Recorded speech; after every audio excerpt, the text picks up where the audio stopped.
देखिए तो इसके अंदर जब भी ऐसे इंसिडेंट्स रिपोर्ट होते हैं, पुलिस प्रिवेंटिव एक्शंस भी ले रही है। जैसे आपको बताया गया है, एक हमारी स्कीम चल रही है ऑपरेशन राखन, जो हर रात को प्रत्येक पुलिस स्टेशन एरिया के अंदर नॉर्थ डिस्ट्रिक्ट के नाइट को पेट्रोलिंग कराया जाता है। उस नाइट पेट्रोलिंग का यही मकसद है कि हम जो भी ऐसे एंटी सोशल एलिमेंट्स हैं जो घूम रहे हैं, उन पर चेक रखा जाए। तो ये प्रिवेंटिव एस्पेक्ट है। उसके अलावा हमने पिछले कुछ समय में एक काफ़ी इंटेंसिव टेनेंट वेरिफिकेशन ड्राइव चलाया था।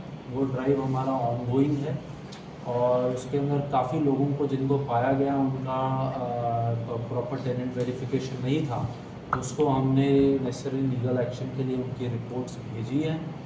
तो ये प्रिवेंटिव एस्पेक्ट पे हम लोग काम कर रहे हैं, जिसके अंदर स्ट्रीट पेट्रोलिंग भी आ जाता है और कई और चीज़ें भी जुड़ी हुई हैं।